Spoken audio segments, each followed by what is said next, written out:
প্রিয় দর্শক, আসসালামু আলাইকুম ওয়া রাহমাতুল্লাহি ওয়া বারাকাতুহু। সুপ্রিয় দর্শক, আশা করছি আল্লাহ তাআলার অশেষ রহমত ও দয়ায় আপনারা সকলেই অনেক ভালো আছেন। প্রিয় দর্শক, আজকে আমরা জানবো যে 12 বছর আজান দিলে যে ফজিলত লাভ হয়। তো চলুন ভিডিওটি শুরু করা যাক। তো প্রিয় দর্শক, দেখুন, আজান মসজিদে জামাতে নামাজ আদায়ের জন্য আহ্বান জানানোর ইসলামী পদ্ধতি। প্রতিদিন 5 ওয়াক্ত ফরজ নামাজের জন্য 5 বার মসজিদ থেকে আজান দেওয়া হয়। এছাড়া সফরে বের হলে মসজিদ নেই এমন কোনো জায়গায় নামাজ পড়লেও আজান দেওয়ার নির্দেশ দিয়েছেন রাসূলুল্লাহ সাল্লাল্লাহু আলাইহি ওয়াসাল্লাম। উনি বলেছেন, যখন নামাজের সময় হয় তোমাদের কেউ যেন আজান দেয়, তোমাদের বয়োজ্যেষ্ঠ ব্যক্তি যেন ইমামতি করে। 5 ওয়াক্ত ফরজ নামাজের জন্য আজান দেওয়ার সুন্নতে মুআক্কাদা কিফায়া, অর্থাৎ কোনো মহল্লার মসজিদে আজান না হলে বা কেউ আজান না দিলে সুন্নত ছেড়ে দেওয়ার জন্য সবাই গুনাহগার হবে। মসজিদ ছাড়া বাড়িতে বা অন্য কোথাও একাকী বা জামাতে নামাজ পড়লে আজান দেওয়া মুস্তাহাব।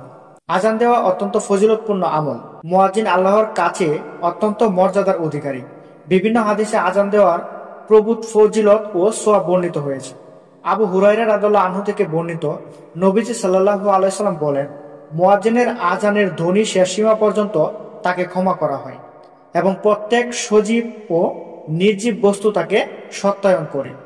আব্দুল্লাহ ইবনে আব্দুর রহমান ইবনে সাসআহ রহমতুল্লাহ বলেন, একদিন আবু সাইদ খুদরি রাদিয়াল্লাহু আনহু তাকে বললেন, তুমি তো ছাগল ও মরুভূমি ভালোবাসো।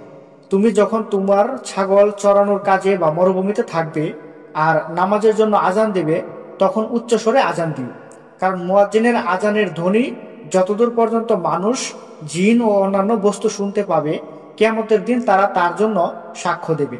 আমি এটা আল্লাহর রাসূল সাল্লাল্লাহু আলাইহি সাল্লামের কাছে শুনেছি। আর একটি হাদিসে 12 বছর আজান দেওয়ার বিশেষ ফজিলত বর্ণিত হয়েছে। আব্দুল্লাহ ইবনে উমর রাদিয়াল্লাহু আনহু থেকে বর্ণিত, আল্লাহর রাসূল সাল্লাল্লাহু আলাইহি সাল্লাম বলেছেন, যে ব্যক্তি 12 বছর আজান দেয় তার জন্য জান্নাত অবধারিত হয়ে যায়, আর প্রতিদিনের আজানের বিনিময়ে তার জন্য 60 নেকি এবং প্রতি ইকামতের জন্য 30 নেকি লেখা হয়। তো প্রিয় দর্শক, আশা করছি আপনাদের সকলকে বোঝাতে পেরেছি। ভিডিওটি ভালো লাগলে অবশ্যই একটি লাইক করবেন এবং আমাদের চ্যানেলে নতুন হয়ে থাকলে অবশ্যই সাবস্ক্রাইব করবেন। আসসালামু আলাইকুম, আল্লাহ হাফেজ।